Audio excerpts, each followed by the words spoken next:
Bom dia, eu acordei, fiquei meditando na minha leitura diária e eu estou lendo aqui Êxodo, no capítulo 23 e 24. Desde 2 dias que eu estou nesses dois capítulos, na verdade mais no capítulo 23. Então, aqui Deus começa a dar as instruções para o povo de Israel através de Moisés. Então Deus usa Moisés para falar ao povo o que ele quer que o povo saiba. Mas algo me chamou a atenção aqui nesse texto e eu fiquei mastigando, pensando alto. Especialmente o 24 também dá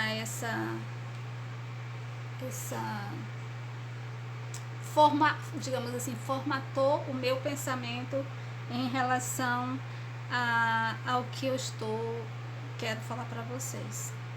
Então, não é a primeira vez que eu leio a Bíblia. E eu passei até nesse capítulo aqui uma visão diferente de antes, porque cada vez que a gente lê a Bíblia, a gente aprende algo, a gente vê, eu pelo menos eu vejo, aí como se abrisse uma nova janela. E aí eu fiquei comparando Deus, como que a Bíblia faz, né? Como que Deus fez. O Velho Testamento, Deus se comporta de um jeito, e no Novo Testamento o comportamento de Deus Pai é diferente. Eu não sei se vocês já repararam isso. Então eu vejo no Velho Testamento, e me fez lembrar do meu bisavô. O meu bisavô era um homem extremamente correto, um homem de palavra, irrepreensível para mim. Ele era um homem ali. Mas ele era um homem em que nós, bisnetos, eu tinha uma turminha assim, ele tinha uma turminha de bisnetos mais ou menos na mesma idade, e eu lembro que ele metia medo na gente. Eu lembro que quando a gente chegava perto dele, e aí a gente tentava se esconder assim, e ele dizia, cadê a bênção? Aí meus irmãos, tem alguns são canhotos, né? Então dava a bênção com a mão esquerda, e aí ele repreendia na hora, não se dá bênção, não se pede bênção, é um mais velho, com a mão esquerda.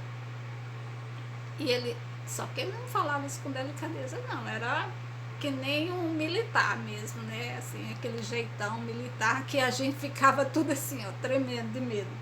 Ele nunca bateu na gente, ele nunca nada, mas ele intimidava a gente. E não era só a gente, era todos, desde os filhos, netos, bisnetos. Então ele era um homem certo, extremamente correto, de palavras, de caráter. E isso ficou firmado na minha mente em relação a ele. Mas ele metia medo na gente. Então, quando eu vou para a Bíblia, eu tenho mais ou menos, no Velho Testamento, essa ideia de Deus. Um Deus firme, um Deus extremamente correto, um Deus que é para fazer assim. Se não fizer, leva para fora e mate. É dura, assim, uma coisa dura, né? As pessoas tinham medo dele.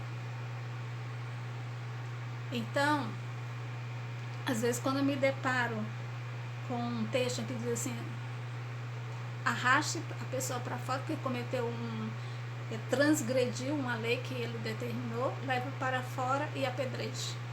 Para mim isso é muito forte. Que Deus é esse que se a menor misericórdia vai lá e arrasta, manda e para fora e apedreje? quando você morre não é uma pedrada, né? Feliz é aquele que na primeira pedrada morria, né? Agora imagine muitas pedradas. Então, essa visão que eu, né, tenho de Deus no Velho Testamento. Quando você abre a primeira página do Novo Testamento, aí é como se você abrisse uma nova janela, e nessa janela vem uma brisa suave, vem algo calmo, não tem aquela ideia militar, assim, pesada, suave. Aí Jesus aparece. E aí Deus, ele recua. Ele não é tão evidente no Novo Testamento, Deus Pai, quanto o seu Filho Jesus.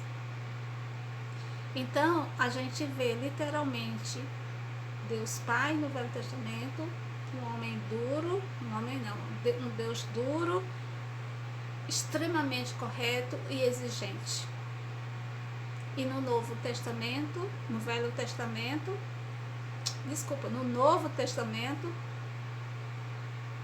um Deus, que Jesus é Deus, em que estende a mão, em vez de apedrejar, ele estende a mão ao pecador e diz: eu te perdoo, vem.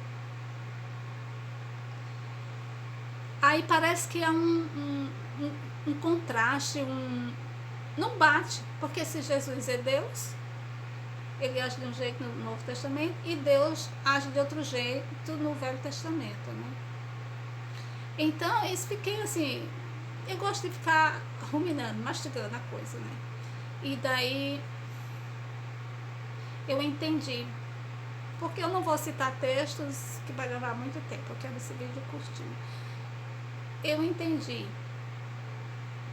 que Deus se comportou no Velho Testamento dessa forma para que a gente entendesse quem somos de verdade.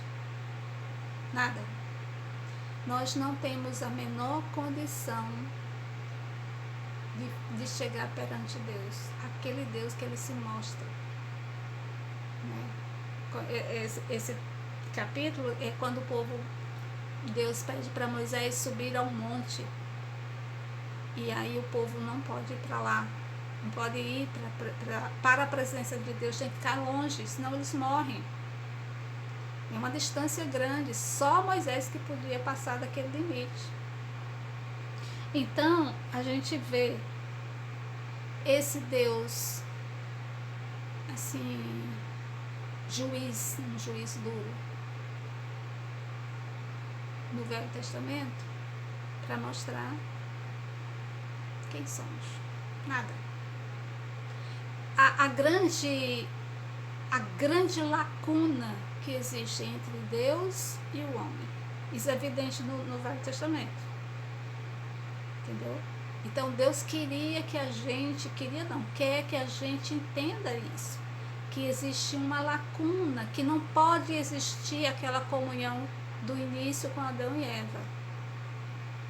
Foi rasgado, foi quebrado aquela comunhão. Não existe, passou a existir um grande vácuo aí no meio entre o homem e Deus. E Deus tornou isso evidente. O tempo todo ele estava mostrando ali para o povo judeu que quem era o homem e quem era ele. Então, e para mim fica bem evidente quem realmente é Deus quando a gente lê João 3,16. Porque Deus amou o mundo de tal maneira que deu o seu único Filho para que todo aquele que nele crê não morra, não pereça em algumas versões, mas tenha vida eterna. Então, você entende? Esse versículo, ele abrange tudo o que Deus planejou e fez e explicou quem ele é e quem é o seu Filho. Porque esse João 3:23 para mim está lá em Gênesis 3:15. Ele já havia planejado tudo. De enviar o seu filho. O próprio Deus planejou, depois que Adão e Eva pecaram, né? Planejou enviar o seu filho para nos resgatar. Só que a gente precisava ter consciência da distância entre ele e o homem. Então Jesus, quando ele mandou seu filho, Jesus foi a ponte entre Deus e o homem. Mas o homem, cabeça dura, quando eu falo homem, estou também falando da mulher, da criança, do jovem, de cabeça dura, não entende isso. Aí Deus, né, se mostra um juiz, um Deus severo no Velho Testamento, e mostra o seu filho no Novo Testamento. Um filho de perdão, de misericórdia, que está pronto a perdoar. Basta se chegar a ele e reconhecer quem é de fato e de verdade e entender o que ele fez na cruz por ele. Aí ele passa a ser a ponte na vida daquela pessoa. Então o projeto original de Deus, o projeto lá no início, né, se conclui. Porque ele diz, tá aqui, eu sou esse juiz, eu sou esse Deus severo, eu sou perfeito e você é pecador. Você não pode conviver comigo, mas eu quero que você conviva comigo. Então, por causa disso, eu vou enviar o meu filho para que seja a ponte, para que apague todas as suas transgressões, os seus pecados. E eu não verei mais os seus pecados, porque o meu filho Jesus pagou essa dívida que vocês tinham comigo. Então, João 3,16 resume tudo isso. Então, na verdade, o Deus do Velho Testamento não é aquele Deus carrasco. Na verdade, ele se fez carrasco para que a gente entendesse qual era a nossa condição. E louvado seja ele por causa disso. Eu entendi, espero que você entenda quem é realmente a Deus. E aí a palavra se resume numa só. Ele é amor. Ele é misericórdia.